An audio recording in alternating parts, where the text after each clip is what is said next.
Hey everyone, Adam here. This is another match with my friend Matt. This is 9-ball this time. We decided to do a race to 9, and I'm giving him 4 games on the wire, so he has a 4-game head start, as you see in the scoreboard here. Standard excuses aside, we went out to lunch again. We played for a couple hours, went out to lunch, came back, didn't really do too much, and then started the match. We weren't really warmed up. A lot of misses in this match, but again, I think it's tough watching the pro. As an amateur player, it's tough watching the pros never miss and then thinking you have to go out there and play and never miss, otherwise you're going to lose every game. Now, granted, you're going to play opponents that if you miss, you lose, and sometimes I am that opponent, but in this match, it was pretty rough. There were a lot of gifts from both sides. So without any more complaints or excuses, let's head over and take a look and see what we have here. As usual, Matt won the coin toss, so he is breaking. Matt, you'll notice you veer off to the left on your break. With the cue, it kind of just goes off to the left. Now, granted, you had a perfect break here. Landed the cue ball in the center. The 6-ball spoiled your party on the 1, but really everything's spread out really nicely, and the cue ball stayed and didn't get kicked around or anything. We are using, this is standard 9-ball rules, push out on the break, 1 ball on the spot, break from anywhere in the head, behind the head string. We're using the Teo Max Rack. I have a brand new microphone here. It is the Lewitt Ray. It's brand new, only been on the market for a couple of weeks here. Let me know how it sounds or if there's any issues. Matt's going to push out here. He's going to use the 9-ball as kind of a way to slow down the cue ball, and he wants to get it close to the bottom rail. Problem is the 9 kind of bounces up a little bit. I look at it for all of about a second and a half, and I decide, you know what? It's the first shot after we're coming back. You're probably not warmed up. I'm probably not warmed up. I'm going to let you take this difficult cut on because there's a couple safeties here. You can play the 1 down and you play the cue ball kind of behind the 8. It's a tough shot when you're not used to the touch of the table and you're just coming back. Or you can just go for it, and you're probably going to get a natural position on the 3 if you don't scratch. And he's going for it here.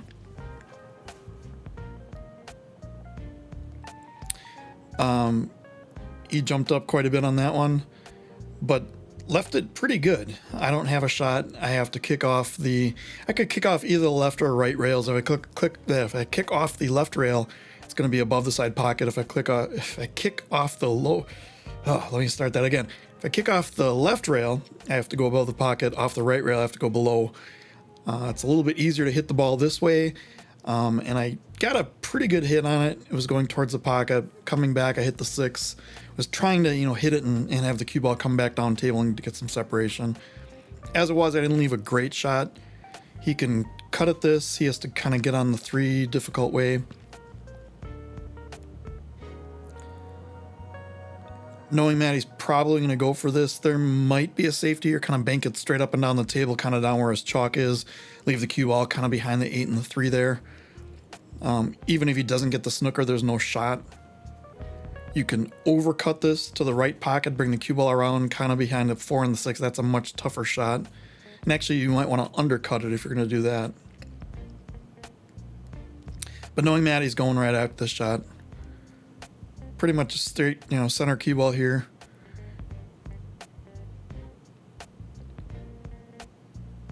And he cut it a little thin. And by a little, I mean almost a whole ball's worth. So he left me a pretty easy cut. The problem here is I can't reach it, so I'm going to go grab my extension here out of my case. I do play with a 3-inch extension on my cue. I do have the 8-inch Predator extension as well. This is an 8-foot table, so there's not a lot of shots that I need it on. I need it more on the 9-foots at the pool hall, but for the most part on this table, it's almost everything is reachable without the bridge with this extension. I made it. I didn't come around enough. It almost looks from this view that I can cut the 3 in, but that angle is very deceiving. I cannot cut it really in the side or in the corner without it being really risky. So I believe I elect to bank this cross side.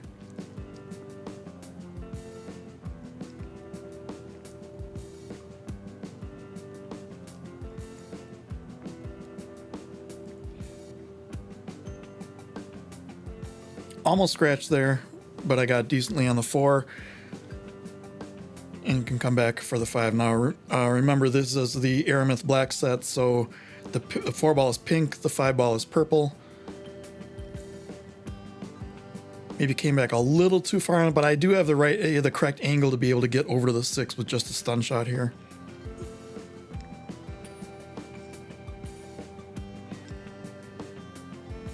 And then here I can get on the 7 pretty easily. Basically the same types of shots. These are, if you're familiar with the yo-yo drill, it's back and forth, back to the center, you know, shot cuts down the rail, back to the middle of the table kind of shots. So that one I hit with a little bit of lower left. I got really straight on this ball. I probably should have gone forward and played the 8 in the lower right.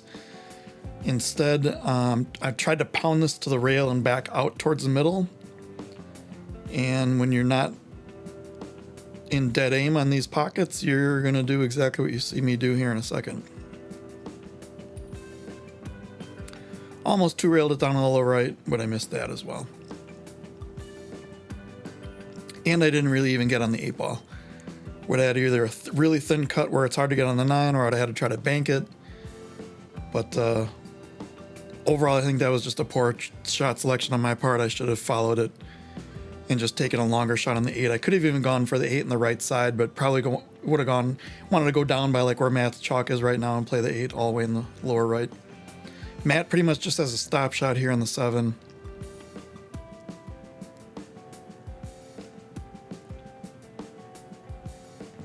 Yeah, he went a little bit to the wrong side. He could have drawn that back, but he would have had to get it pretty far back to not be perfectly straight. So I kind of like the stop shot.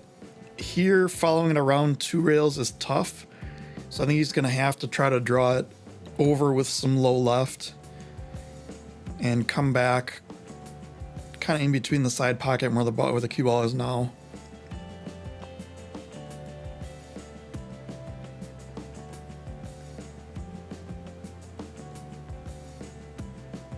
Very, very good stroke. I think it just maybe not hard enough. I was trying to will it over there, but very good stroke on the shot. Aimed it perfectly. I think a little bit more low, a little bit more left would have gotten the cue ball back further. The left will help it spin this way down table. And now he's caught with a tough cut here. I think he might even try to bank it. Usually on these shots, I'll try to cut it. I think it's personal preference for a lot of people. Difficulty is probably about the same, and if we're talking percentage-wise, you know, cut is maybe a 50% shot, bank is a 45 or something like that. I mean, those are just numbers I'm throwing out there.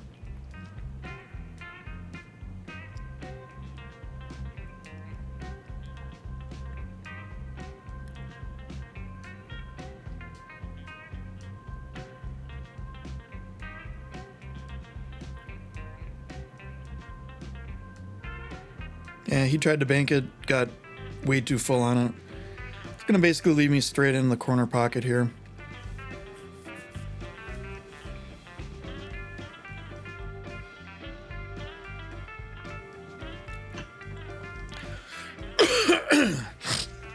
Be sure to mute that out. And I'm on the board. Matt's winning 4-1. This table breaks really well for 9 ball. I kind of use some body English to get the 1 ball to fly over there. The obvious issue here is the 4 to the 6. So I need to get a leave on the 3 so I can get a shot on the 4 where I can bring it back 1 or 2 rails to get on the 6. I could go after, you know, I probably should have when I'm watching this. Tried to hit, and maybe I tried to do that. I'm recording this on Wednesday. We played this on Sunday. Looking at it now, nicking the 7 out of there, you know, hitting the 7 with the cue ball on the way out would have been perfect because I would have still been on the 3 ball, easy enough to get on the 4, and then I would have cleared open the 6 for a much easier leave on it. So right now there's a really small position window on it. And coming here, I clipped this 8, which I'm dead snookered on the 4 now. I think a lot of people would jump this. The main pool hall that Matt and I play at, where we play leagues at, has a no jump no jump cue or no jump. They don't even allow jump shots. So I'm more apt to try to kick this. I kick a 2 rails, perfectly scratch all the way up, and leave Matt a little bit difficult to get on the 6, but he has ball in hand, so we can play this a number of ways.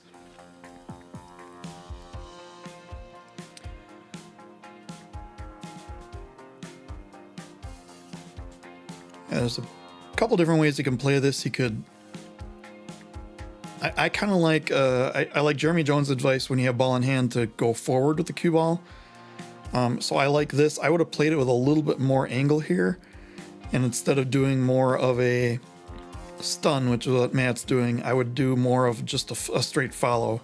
And I would try to go to the rail and back. Looks like Matt's just going to stun down. Problem with that is if you don't go to the rail and back up, you are left with this. And he's on the wrong side of the 6. Now from here, I wasn't going to offer this up to him during the game, but here it's a pretty easy safety to just bank the 6 away and leave the cue ball under the 7. It's a pretty tough cut in the upper right pocket here as we view it, and you're also hitting the 7. It's going to go down table. You don't even really know if you're going to have a shot. It looks like it's going to go, straight up table from this angle.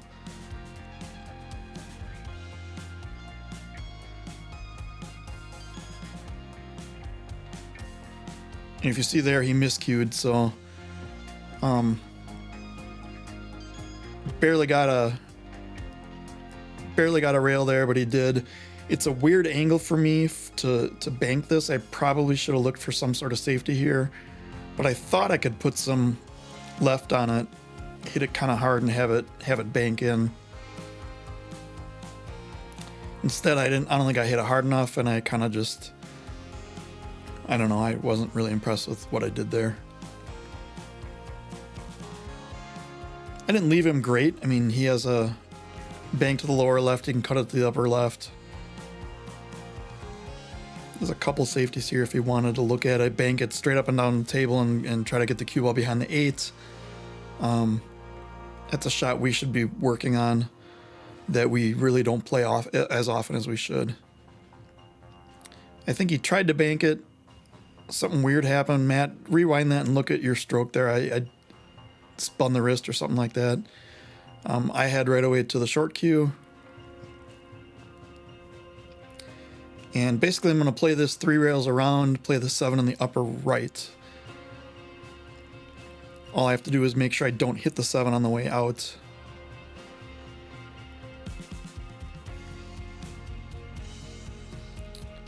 And I hit that pretty well on almost, probably half ball width away from hitting the 7. But as it is, I got a pretty good angle on it. And the 8 and 9 are right there.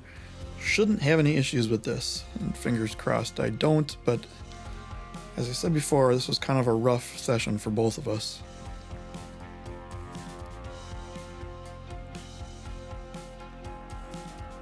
I did draw that back pretty well. I wanted to be almost like straight up and down, even with the 8, so I could just have a natural 2-rail angle. Instead, I have a 1-rail angle where I have to kind of follow it. I don't bounce off the 2nd rail the way I really want to. What I really want to do when hitting those shots is hit a little bit lower on the rail, like the maybe 2nd diamond, and have it bounce up a little bit so I'm off the rail.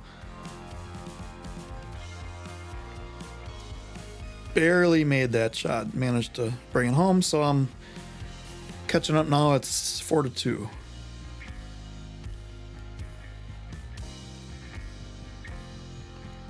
I get a decent break here, but then the 7 locks up the 3 ball.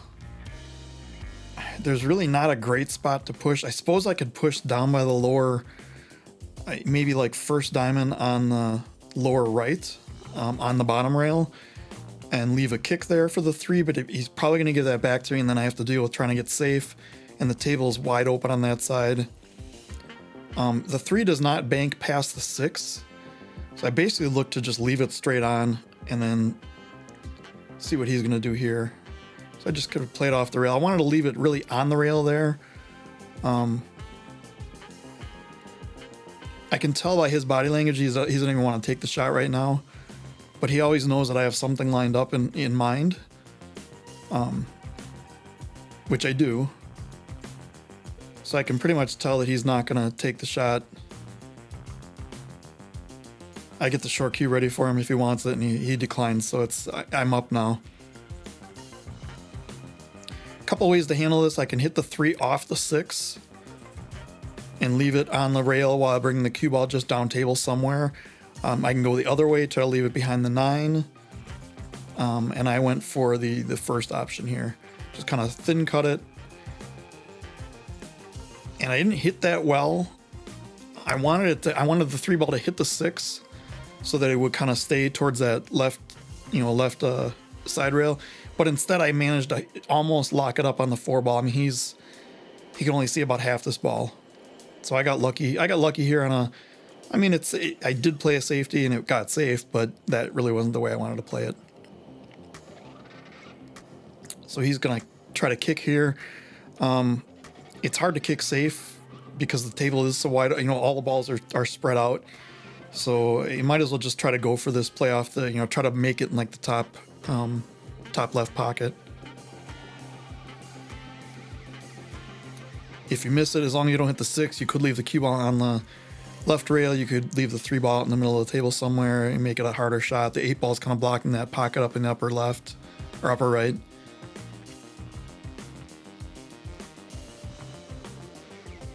That's exactly what he did, but he hit the 6, which that was kind of the worst case scenario. What could happen with that kick? If he missed the 6, I think it's a good chance of leaving me safe, because if he hits the 6, the cue ball is going to go more towards the left, or if he misses the 6 on the angle that he hit it. So I have a pretty decent table here. I just need to play the 5-8 in a way that doesn't have the cue ball scratch, or sorry, that doesn't have the 5 ball get out of place. I left it at a kind of a weird angle. There's 2 ways to play this. I could slow roll it and leave the 5 right in the 8 by the 8, or I could kind of pop it a little bit and have the 5 go over to the left, which is what I tried, but I hit it 2 head on and the 5 just went to the upper rail, and that was kind of the end of that.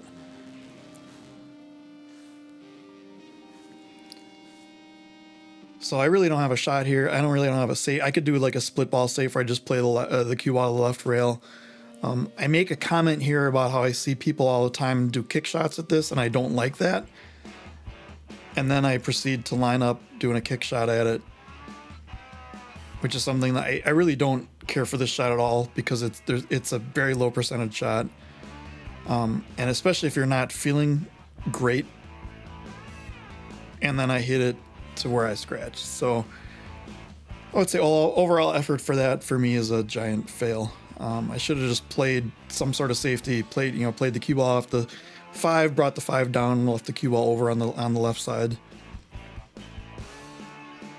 Or maybe even just, I don't think I could have gone for the bank there. I think it was a little bit off. But live and learn. And when you're playing bad, you tend to make bad decisions, and that's kind of what's happening here. I'm somewhere between my C game and B game, and I joke that I don't even have a B game, so. Matt left that pretty good. He can either, I don't know if he has enough angle to like stun down kind of towards the foot spot there and play the 7 on the side, or he can just stop it, maybe drop back just a little bit, play the 7 in the lower right corner. It all depends on this angle that he has right here.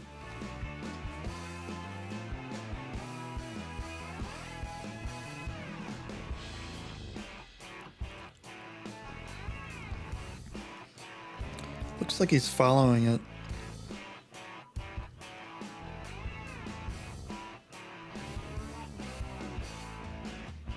Yeah, I think he miscued there. That was really weird. So it didn't look like his normal stroke. I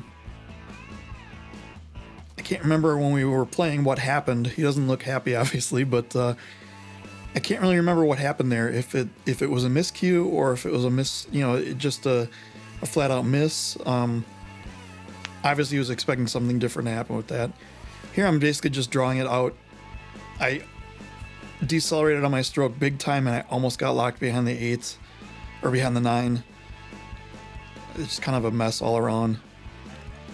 Should have played that with more, just a cleaner stroke. And here I just stop shot and then 9 in the lower left.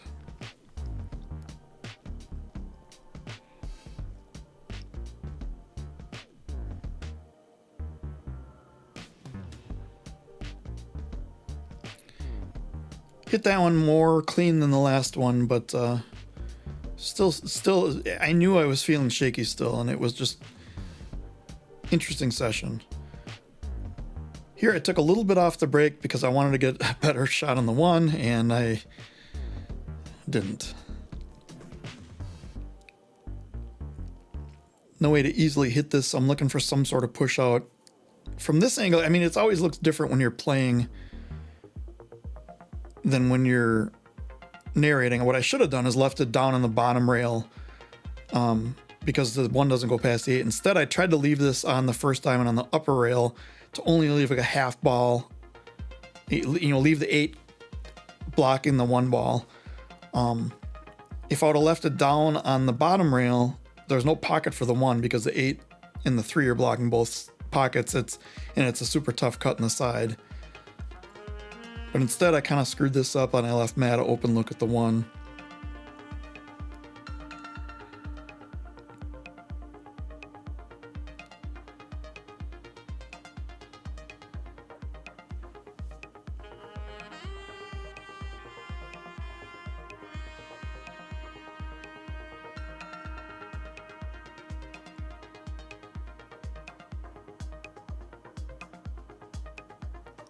That was a great shot. Natural position back on the 3 to be able to get back to the 4. Now the positions from the 4 to the 5 and the 5 to the 6 are really the keys here. And I guess the moral of that story is walk around the table and look at all the angles for your push, because looking at it from this angle from where the camera was, it looks obvious where I should have left it. When I was shooting, I kind of got one track on that and only looked at the 1 angle. Matt, watch your stroke on that one back. You kind of spun your wrist a little bit. That said, it was a great shot and perfect angle. 2 ways to play this. You can bounce it off the rail and come to the 5 in the lower left, or you can draw it basically straight back with just a little bit of left, and the left will hit the rail and kind of spin down, and you play the 5 in the lower right. Instead, he tried the first one and the pocket got him. For those who haven't seen this, any one of my videos, I had the table redone late last year, 2023, and it is basically as close to a Diamond Pro Cut as possible. 4.5-inch pockets, diamond rubber. It is a Brunswick table, so the bed is a little bit different, and the cut of the slate in the pockets is a little bit different than a diamond, but and there, the other pocket got me, and it seems to be, keep an eye on the 4-ball in this match. Of course, I got a perfect leave on the 5 to be able to come for the 6, 7, 8, 9, but I don't know if I poked at that a little bit too much or just a flat-out miss. But when you're not shooting well, those are the shots you're going to miss. A little bit to the blind pockets. I had to do a little bit back cut. I did leave Matt kind of long, but the ball's close to the rail. Should be, if anything, hit the rail first with a lot of right and spin this in and have it come around 2 rails back to pretty much where the cue ball is now.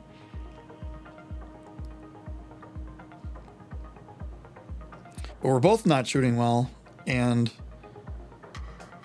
the pocket got him again. And sometimes these pockets being 4.5 they're actually just shy of 4.5 inches. They can get in your head sometimes. The pockets of the pool hall are the old Brunswick Gold Crown, I think 3s with 5-inch pockets. So somebody finally gets the 4-ball in. I left myself on the rail, which isn't great, but all I have to really do is make this. And as long as the cue ball doesn't hit the 9 and get dead snookered on it, I should have a shot in the 6. Probably should just place straight top on this.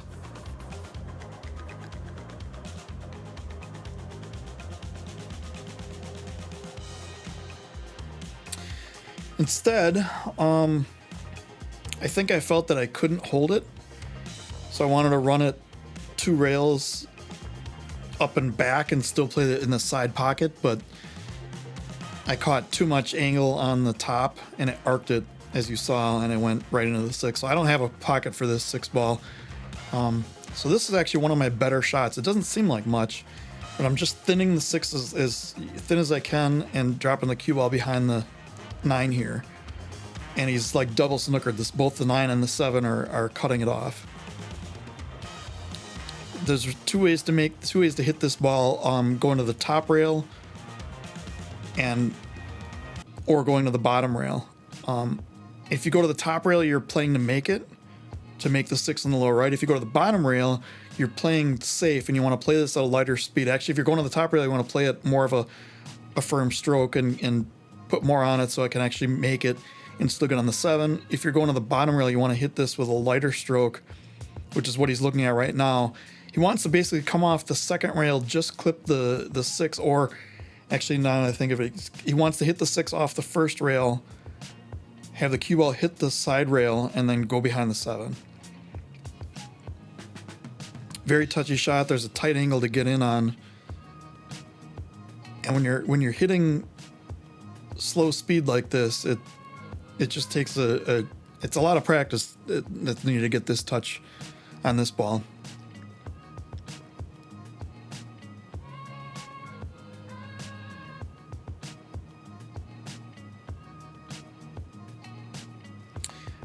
Hit the 7 first, so he gives me a ball in hand. I think he hit it too hard. Matt, remind me to talk to you about bridge lengths. And for different shots. Basically, you want your bridge hand closer to the shot when you're shooting it lighter. I think you shot that probably about twice as hard as you needed to. So I have a good angle here on the 7 to bring it up a little bit to play the 8. And then come down for the 9 in the lower right. You have to be a little bit careful on this angle, but going over angle is much better than going under angle, because you want the cue ball to be going naturally down table as opposed to going away from the 9 ball. So I got pretty good on this. All I have to do is kind of float it down a little bit.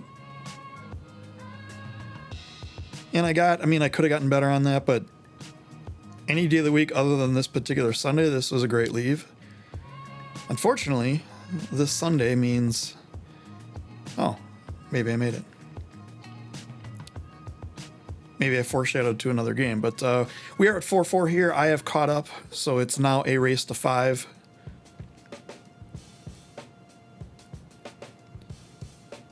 Now this shot, I remember exactly what happened here. It's too thin to cut. It may look like it can cut. What I probably should have done was try to bank it up to the upper left and get the cue ball right around between the 9 and 7 or so. Because if I miss the 1, I'm naturally safe. If I make the 1, I'm on the 2 ball. Instead, I tried to play safe. I wanted to bring the 1 up to like the first diamond on the left side, and I wanted to bring the cue ball over maybe third diamond on the right side. Instead, I really hit this wrong. I underhit it and I hit a 2. I don't know what I did. I did multiple things wrong there, and I just left the 1 ball straight in. Not one of my better efforts here. I think at that point, if I wasn't feeling comfortable with it, which I obviously wasn't, I should have just gone for the bank. And if I miss the bank, it's one thing, but if I leave, a straight in shot like this, that's pretty bad. I think I left Matt straight in, which is what he's contemplating here, what to do. It looks like he can cheat maybe not. I think he can cheat the pocket to the lower side of it and just come out 1 rail to basically where he is now. Yeah, that's basically what he did. Unfortunately, he hit the 9. He got really close to the 2. It's a much tougher shot than it may seem. It seems like they're right next to each other. He can cut it in, but it's a pretty steep angle. I mean, it's pointing almost to the first diamond in a straight line there. Just a little bit lower than the first diamond. I may even elect to play safe here. Just play it thick, play the cue ball back, and you got the 5, 7, 9 to cover. And even the 6, depending how far back you get the cue ball. think he tried to go for it here, and I think that's what got to him. Trying to get you got to get your cue stick out of the way first, so you don't double hit the cue ball. And you have to poke at it. I mean, that's one time where poking at it is actually a legitimate strategy, and just didn't work. Now he left me really goofy. This ball does not bank, it does not cut. What I'm trying to do here is I'm trying to hit into the 2 ball and just have the cue ball drift up table and use the 4 and 7 as cover when the 2 ball comes kind of behind the 4. Or sorry, the 7 and the 5. I just got screwed up on my own pool ball set, but I hit the 2 too thick or too thin, or however. I hit it wrong, and I came right off of it. I didn't think I could bounce off that full, and left him a shot here. And by hitting into the 7, kind of open up, the table's really open now. Here I'd probably play top with a little bit of right, which is inside spin to come between the 3 and the 4, which is pretty much exactly what he did. I don't even think he used the inside spin. I think he just played straight top, which is fine. Here, just a straight stop shot will leave you enough angle on the 4 to get back for the 5. Looks like he's going forward.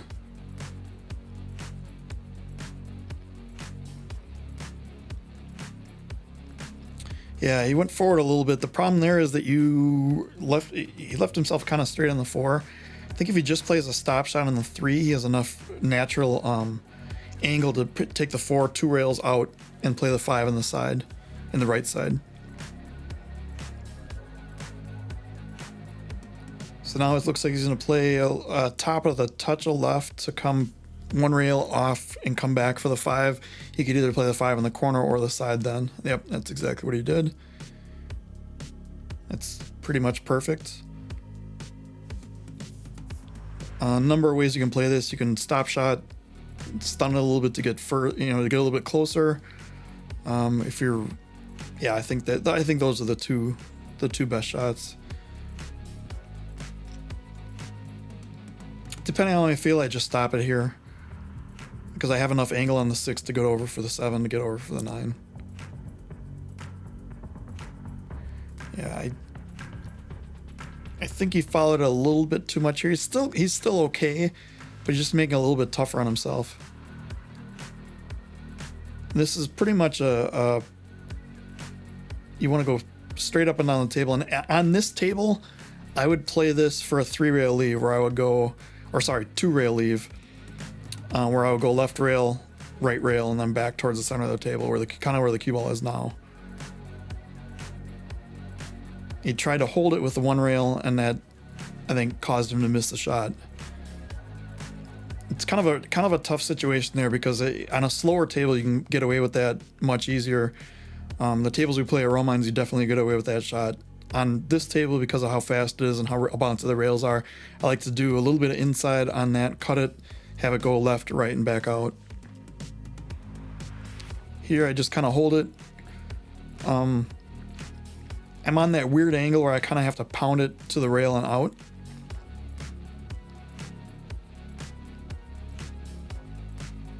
Played it with a little bit of top and just kind of went to the rail and forced it back out. Not ideal, especially if you're not shooting your A game. Kind of would rather have more angle on that. And we are at 5-4. I've taken the first lead of the match.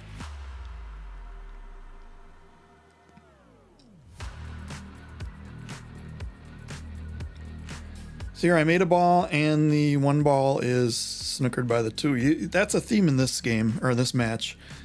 Very few shots on the 1. I lost control of the cue ball a little bit. If the cue ball would have been in the middle like I try to keep it at, I would have been great for this. And it almost looks like one of these like drills. Here, a push out is really tough, so I just decided to go for it. I'm trying to hit the ball with a decent amount of speed to either move it or make it or get some separation. I kind of didn't do either. It hit the 6, which kind of screwed things up. And I leave a pretty good opening for Matt here. Now he should probably play this to expect both balls to fall, because the 7 is sitting on that side. So I would play this like a two-way shot, like try to get on the two, but also what happens if the one doesn't go, doesn't go in.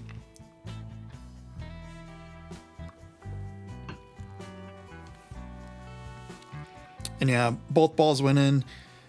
I mean, he has a shot in the two. It's a bank. It looks pretty decently lined up. But I think there are ways to hold that. I think he was trying to make the one either, I think he was playing the 7 all by itself, hoping the one would just either stay there or bounce out, and the one, he can play the one in that lower left. It's kind of tough when there's two balls right like that.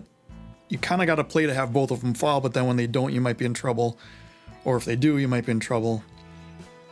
But here he's lining up the bank. He should be able to, I think he should follow this and come up for the 4 in the lower right, if he has that angle.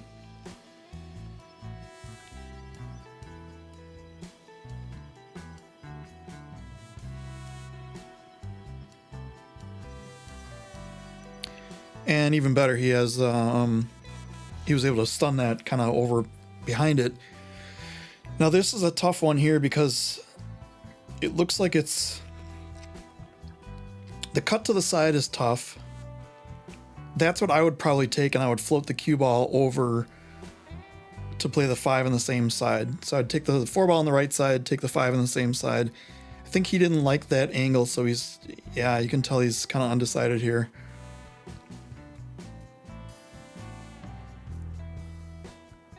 So it looks like he's going to play the 4 all the way up, which is, it's tougher leave on the cue ball. It's probably an easier shot, but it's a tougher leave for getting on the 5. And he just clipped the 6, and unfortunately just, it was just enough to miss. I mean, he had the 5 and he had the 6 right there. And he only missed by, an 1/8 inch or whatever, but in pool, that can be everything. Here I'm going to play the 5 in the right side, spin it out 2 rails. I kind of got goofy on it because I'm going away from it. I wanted it to more straight on with the 5. So here I want to play the cue ball up and down. So I want to play it to the down, in between the 8 and 9, and have it come straight back up the table. Instead, I put a little bit too much draw on and I hit the 8 going in. I'm still okay here. It's a weird angle because I have to now either draw it or play a follow shot 2 rails back out to come back for the 8 in the lower left, and I missed it by a pretty good amount. And I didn't get anywhere near the leave I was looking for, so that was... It's funny because if I come to the table after that 5 ball shot, let's say Matt shot it and left me the shot in the 6, I feel much better than if I left myself that because I knew I screwed up the leave. So this looks pretty straight. I wonder if he can draw it. It's pretty much down by the foot spot here, or if he has to follow. Looks like he's following it here.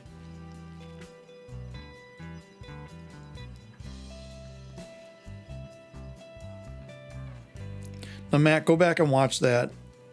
You'll notice he popped his head up right as he was shooting, so he's almost like anticipating the follow shot, and that's a real good way to miss, because your line of aim is no longer the same line of aim. I might be telling him that, or just bemoaning the fact that neither of us can make a ball at this point in the match.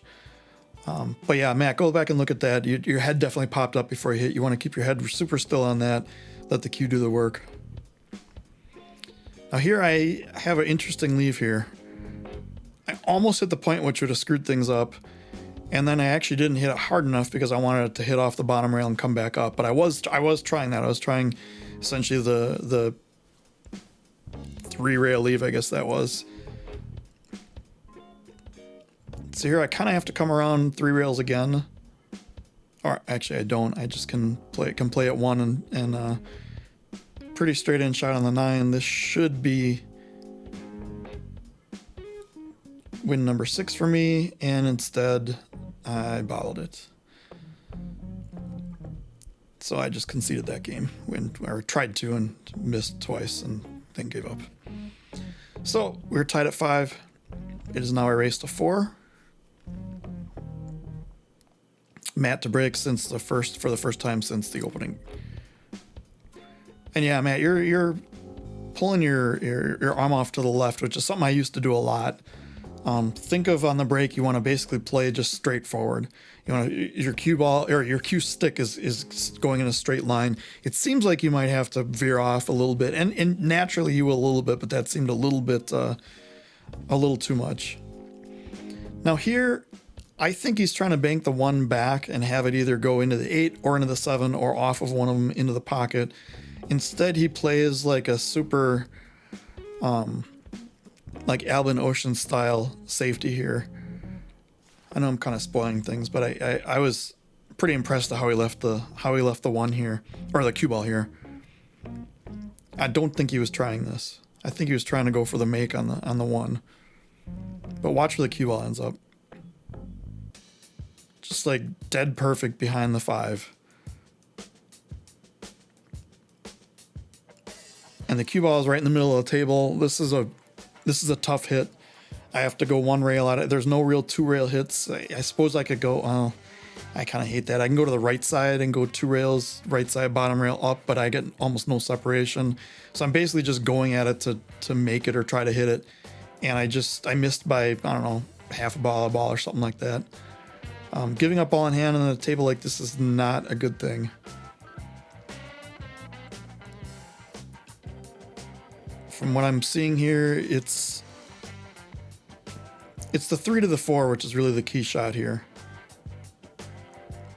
Because the 4, it's natural to play like the 1 to the 3 in the side of the 4 on the lower left, but the 7's blocking that, so you really don't want to do that. So play the 1. You got to get an angle on the 3 to get to the 4 in the lower right is probably what this looks like.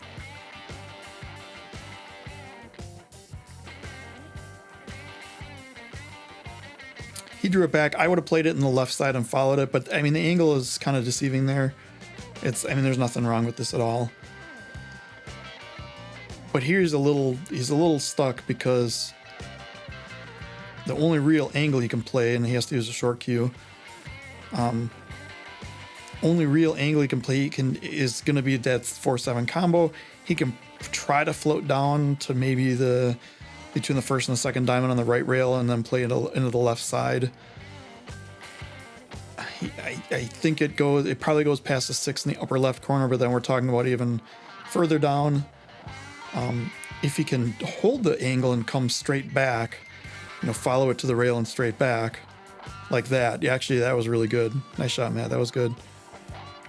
Problem with that is you got to deal with the 9 if you're a little bit off, but he shot that really well.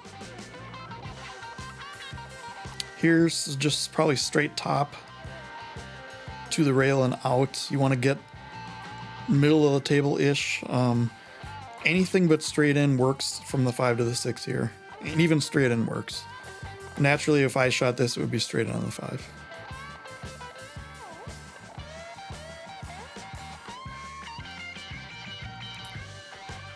He got a little goofy here because he hit almost scratched, hit the point.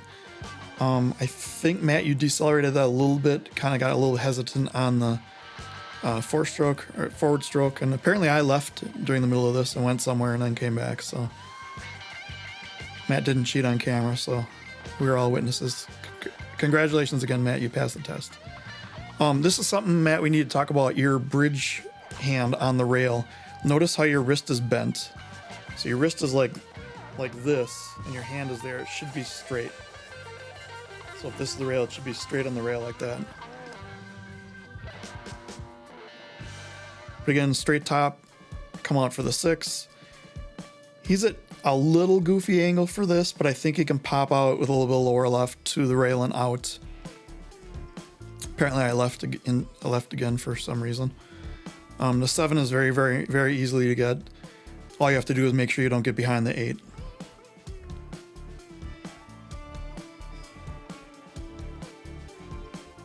Can't see where the cue ball is. I think he brought it out way too far. I think I would have held that just to play the 7 from up table somewhere. But I mean, this is fine. The only reason I wouldn't have done this is because then you bring the 9 ball into play, and if there's a chance you can get snookered behind the 9. It's not really in play there, but I mean this still works. This is fine. Best thing to do is don't try to get fancy on this. Just play the 8 in the upper left. Bounce out one rail with a little bit of an angle so you're not straight in. Just exactly like that, basically. And now I play this with a little bit of bottom left and just pop it off the rail a little bit and bring it down, I don't know, 3-4 inches from where it is. So I get a more of a straight in angle on the 9 with the cue ball off the rail. You could, if you're not feeling comfortable with drawing off this ball, you could play top and go for 9 in the lower right, but I think that's doing too much with it.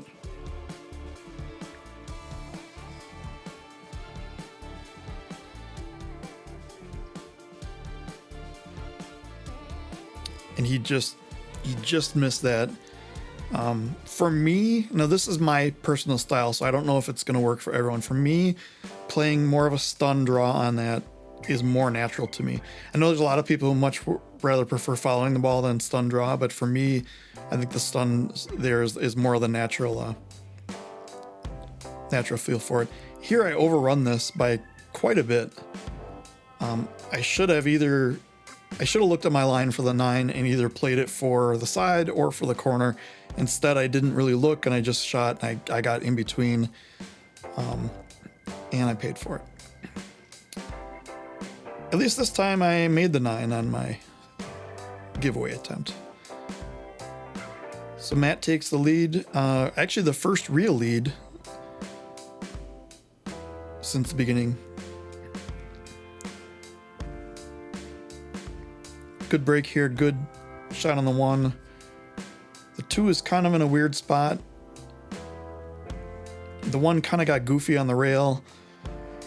Oh, to get on the 2 here, you could do either inside or outside.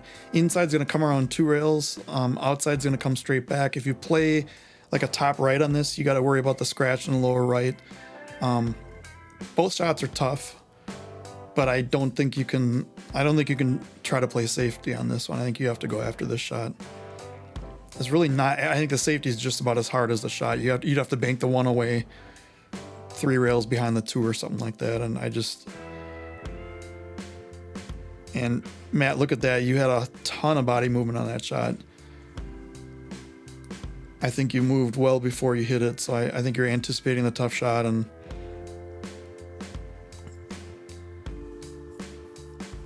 here, the 2 ball is kind of in a goofy spot. So I'm playing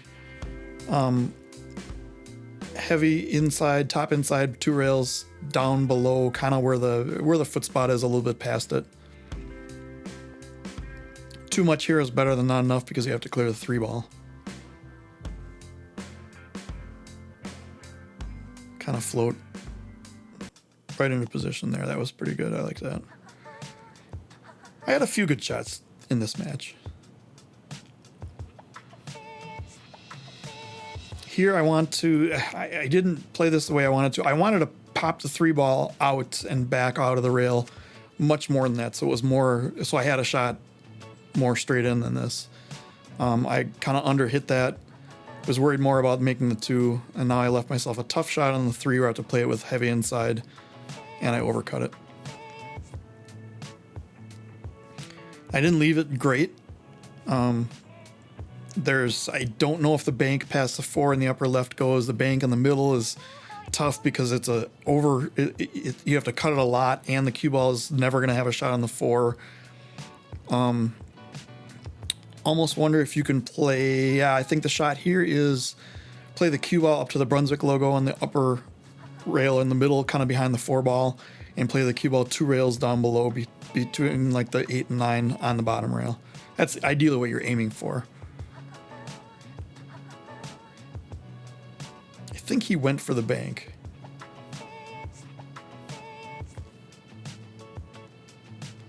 Now here, everything in me wanted me to try to play safe behind the 4 ball, but I realized how ridiculous that was because the 4 is almost on the point. I would have had to get really, really, really close to scratching, and if I would have even hit the 4 on the wrong side, I would have scratched. So instead, I just play the 3, knowing that I have the 4 as kind of a backstop.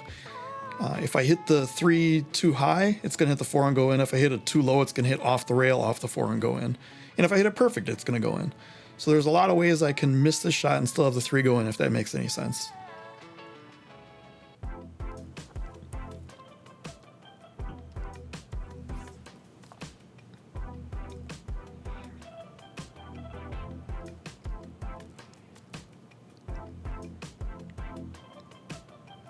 And yeah, I went off I actually missed it pretty badly off the top rail, but it hit off the back of the 4 and went in and left the 4 pretty good for me.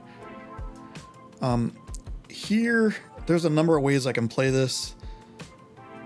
That is not one of them.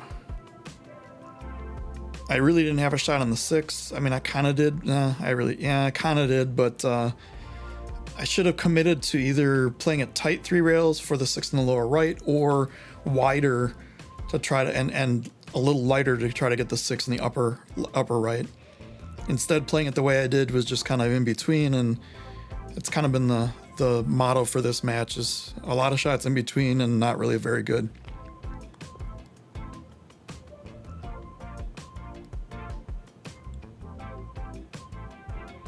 Matt had a tough, the natural angle for that ball is to do that. You can try to cut it off with a little bit of right. You have to play it pretty firm so the right spin still stays, or you play really, really thin on the ball and try to hold it up there. You might want to just slow roll it and leave it up there, but I almost wonder if you could play with draw it off the rail and have it come out. It looks like the 4 ball is sitting in the pocket. It looks pretty easy, but you have to get back on the same rail. So he left himself a tough cut here. He's going to have to play this with upper left to try to have any chance to get on the 7, or he can play with almost straight top and have it float below the 7. Actually, I kind of like that better, which is exactly what he tried to do. And pockets are getting both of us today.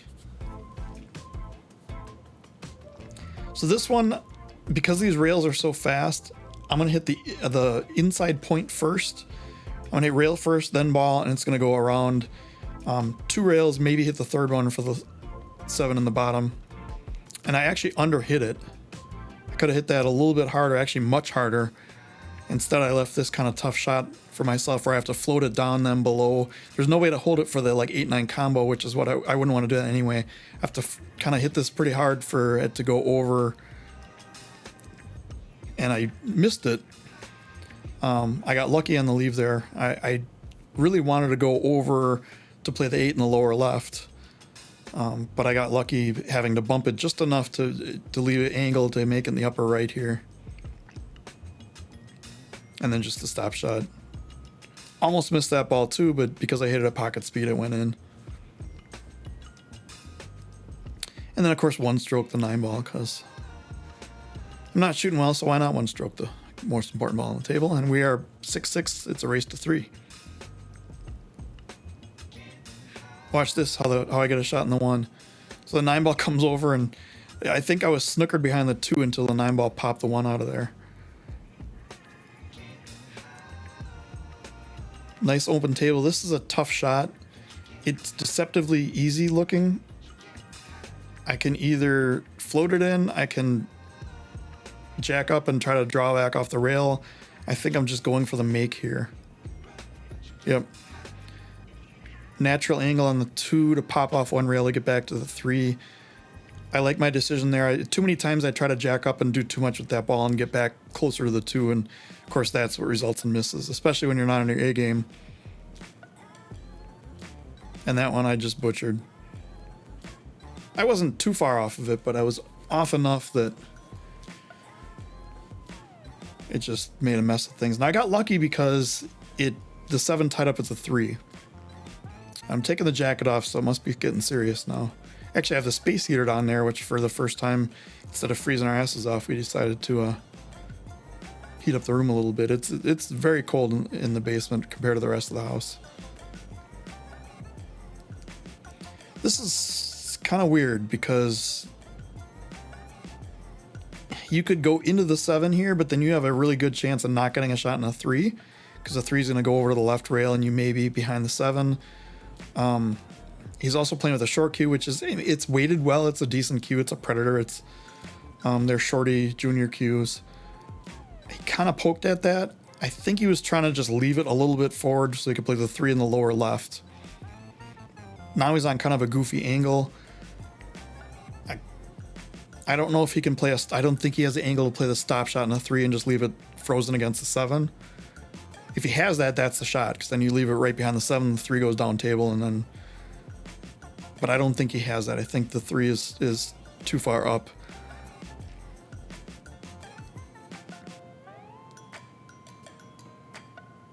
I think he's going for it. And what's funny is he hit the 7 first there, 100%. But neither of us saw it. Neither of us were paying that much attention, I guess. And instead of taking ball in hand with an easy out here, I have no shot. The 3 does not go past the 8. What I'm trying to do here is I'm trying to play the 3 in between the 6 and 8, and I'm trying to leave the cue ball close to the 8 for the snooker. Instead, I kind of mishit it a little bit. Not like a miscue, I just kind of underhit it. I didn't bounce out enough for the rail. He is half snookered on the 8 ball. So he does not have a clear shot of the 3. He kind of looks like he does from this angle, but he does not.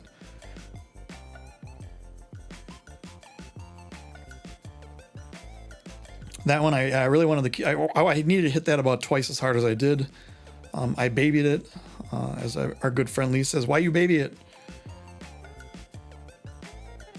And I really wanted to be like almost locked up on the 8 ball there, which would have sent the 3 more towards the bottom rail as well. So he has a rail first here. He can probably hit the our right side of the 3 or his left side. But it looks like he's going rail first. Carries a lot of good things that can happen and some bad things. He can scratch cross corner here, which he almost did. Got a little pokey at that one, Matt.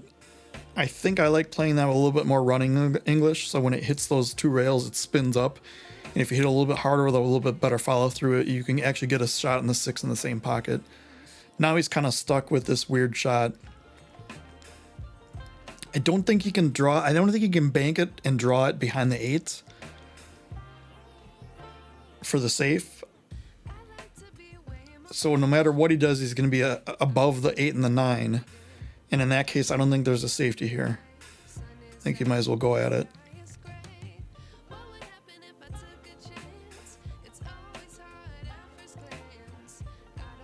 Got a little pokey again, but that was a rough shot. I mean, like I said, I don't think he had enough to be able to, because normally if you draw, play lower right on that shot, draw it a little bit behind the 8 and just bank the 6 ball up table somewhere, that'd be a decent safety. I don't think he had that angle. I think the 8 was cutting him off too much. Here I have a bank and with a natural leave on the 7.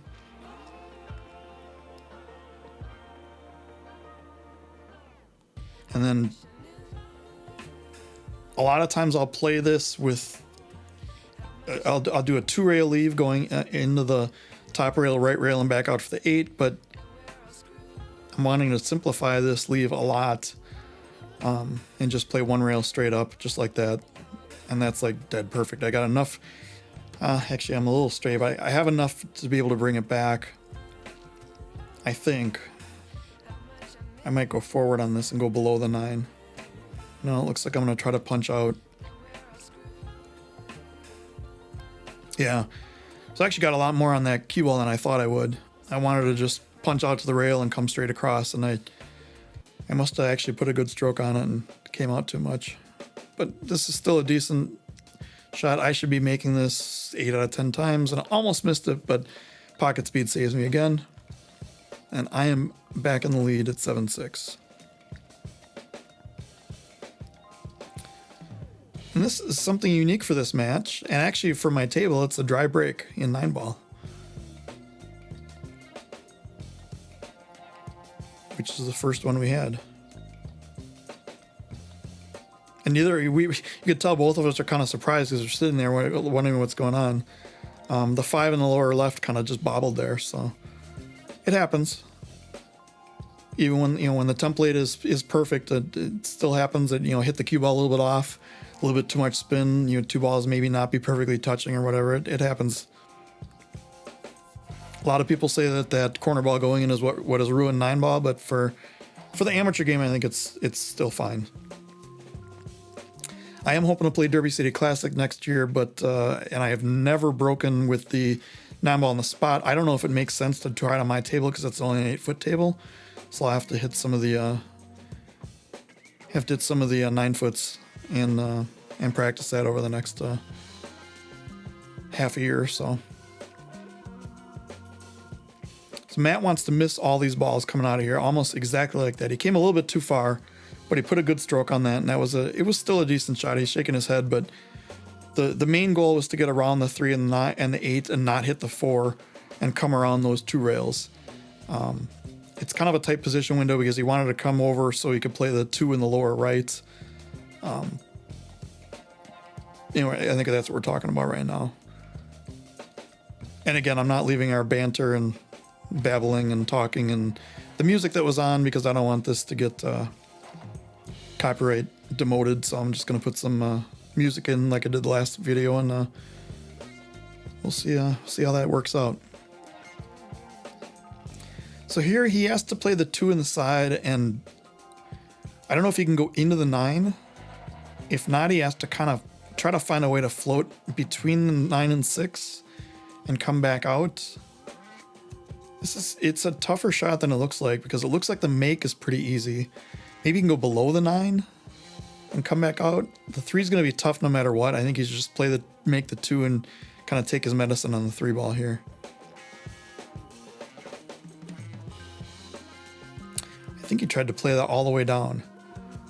And what started out as a miss turned out to be a really, really, really good safety. I don't have any way to hit this 2 ball. It looks like there might be a room between the 6 and 9, and there wasn't. If there is, it's a dead scratch. Like I can actually hit the 2, but the cue ball is going to scratch. Trying to get around it, the 7 ball is blocking the left rail. I can't hold the angle going past the 9 on the right rail.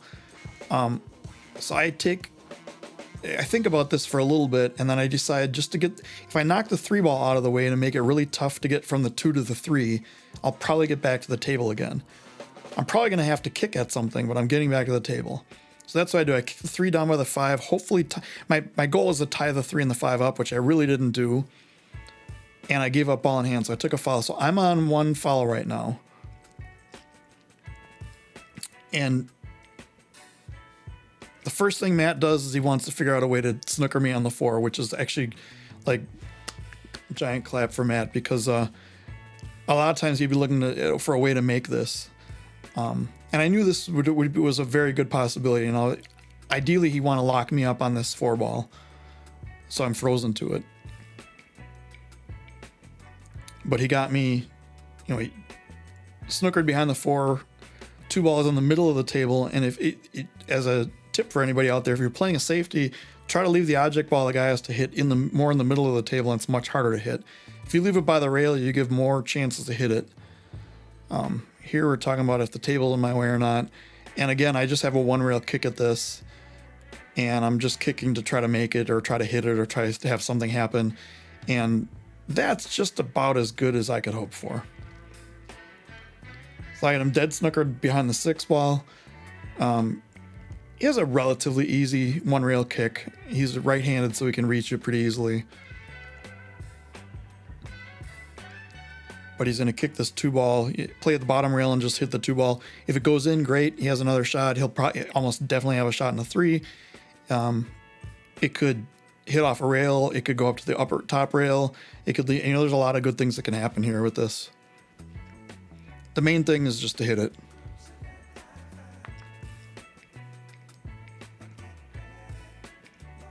And I don't think we're at the level yet where we can say, okay, I'm going to hit this to try to make it in the side. We're just trying. I mean, yes and no, but for this, hit it with some good pace to try to get the 2 balls separated from the cue ball.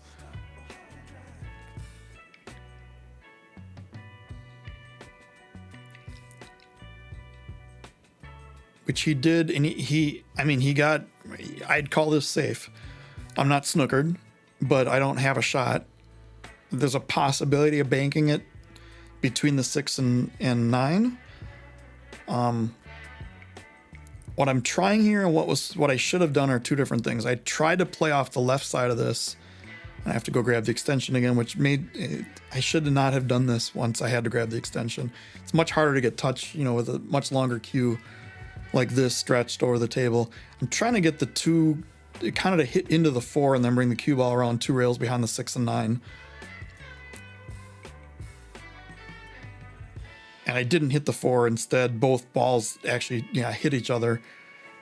I didn't leave a great shot here, but I left a dead look at it.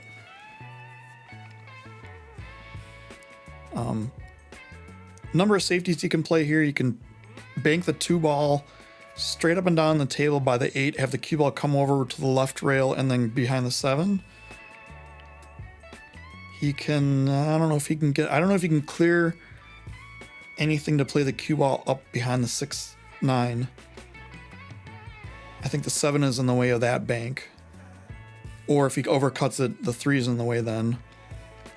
He could try to cut it in the lower right, but the cue ball is crashing into the 5 and 3 and bad things can happen there. I think he's looking at either the 2-3 or the 2-5 or 2 off the rail into the 3 into the rail into the pocket, something like that he's looking at here. The problem with doing this is you could play this and bring the cue ball behind the 6, but if you make a ball, then you're in trouble.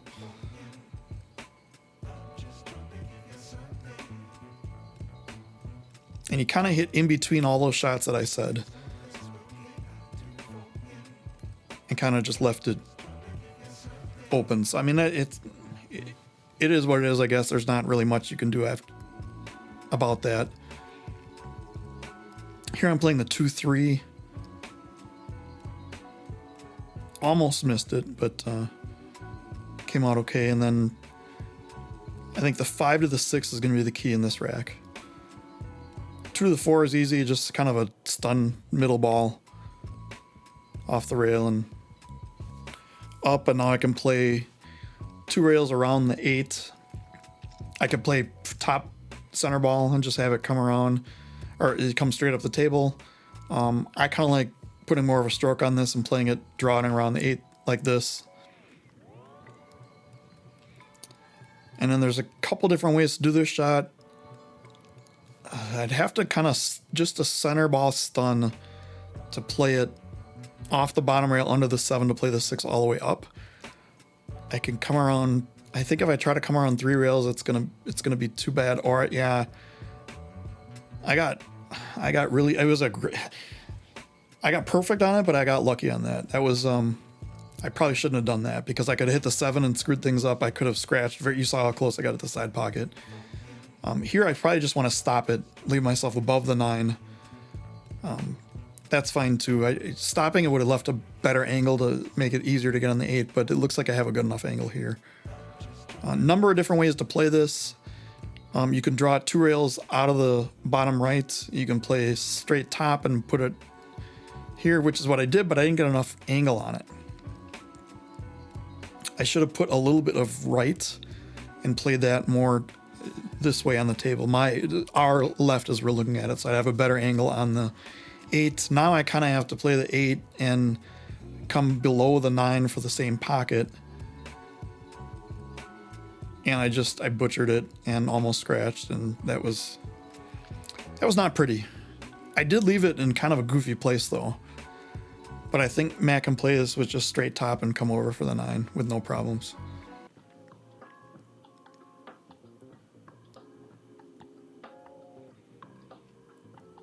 I think he recognizes what kind of shot this is. This is one of those, there's no way to play, I don't even want to call it safe. There's no way you can play careful on this so that if you miss, you don't leave a shot. You just have to go all out and make this. I would put straight top, but not a forceful top, if that makes any sense. Like a natural rolling ball with topspin. He played that pretty well. I think he put a little bit of left on it. I don't think it was needed. I think the left actually checked it up a little bit where the topspin would have shot the cue ball over a little bit.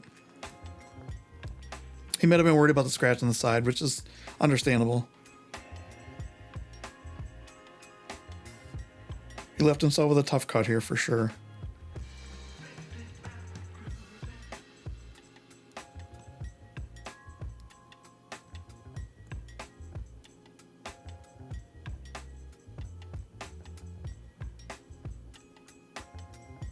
I think a little fast on the backswing. The transition from backswing to follow through is a little fast. But I think that was just he probably got into his head that he overcut the last shot like that, so he undercut this one. And I take it for take another gift. We're trading gifts here. And I'm on the hill. I took a lot off that break, if you noticed, because the last one I maybe felt I hit it too hard, which is why the ball bobbled. This first shot is a little tough because I don't think I think the natural angle for this cue ball, if I follow it, is going right into the 7. I don't want to try to go past the 7 in between that and the corner pocket because that's a pretty tough angle. So I think I have to play this with, I want to say I want to draw. Yeah, I think I want to draw this just straight out to the left rail and back. Depending on what I do, I could get out for the 3 in the side, or I could get out for the 3 in the lower corner. Just kind of depends on how well I hit this.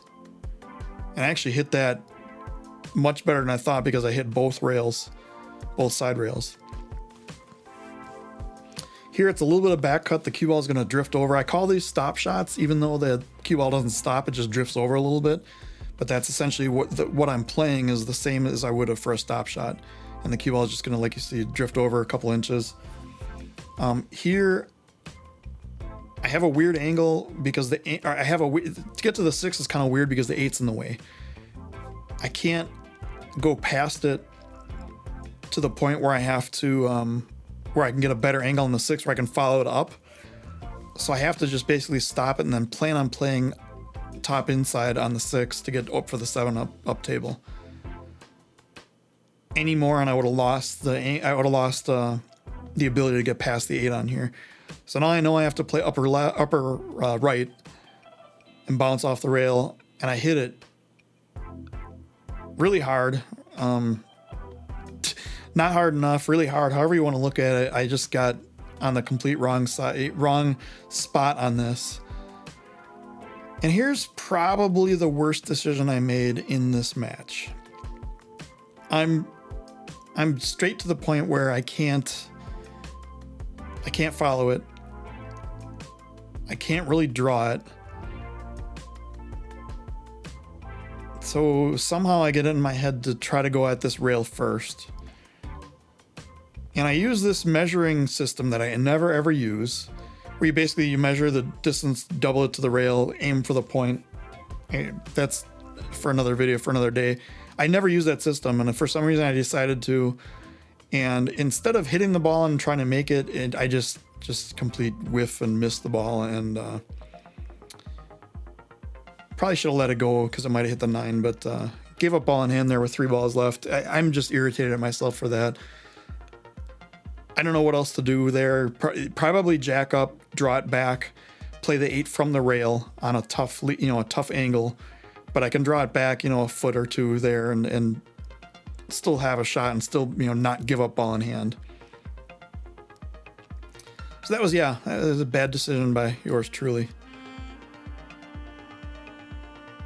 Matt hit that a little too hard, and which is easy to do on this table. The cloth is fast. I mean, it's Simonis 860 HR, but it's a low humidity room. It's cold down there, and the bumpers are the rails are fast.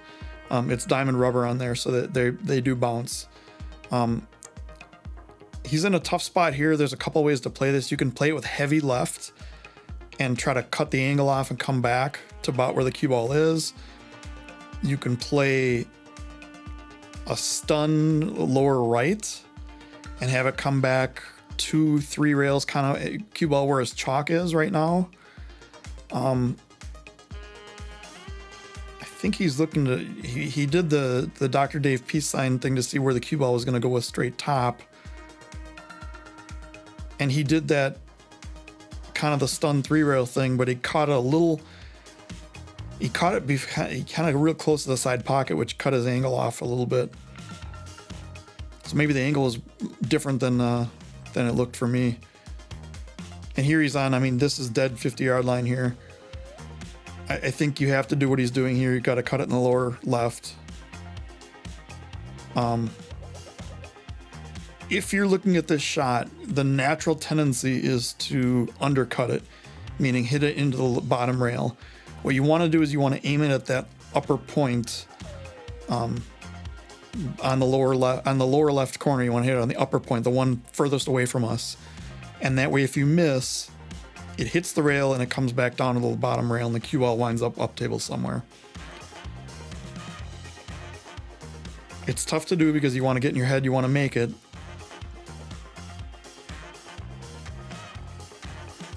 And he undercut it. Now he did, leave me about the hardest spot possible on the table. But imagine if he would have hit the upper point first, or above the pocket, and now the cue ball is sitting, or the 9-ball is sitting on the bottom rail. I have no shot. Instead, I just take time, float it right in, and that is the match. Flip the camera over, fist bump, and that's it. Let me know what you think about this. This was a rough match for both of us. Like I said, no table runs. It felt for a while I couldn't make more than 2 balls in a row, and if anyone was counting, I probably didn't. But I thought it was good for the purposes of what it was. For this video, it kind of shows what happens when both players aren't playing great. It was an hour and 15 minutes, a little bit over an hour and 15 minutes minus my babbling, or plus my babbling as it may be. But next time, I don't know what we'll do next time. We may go back to 8-ball. Our leagues are both 8-ball for now, so we may go back to 8-ball. We're working on a lot of strategy for that, some 3-ball drills and things like that. But till next time, everyone enjoy.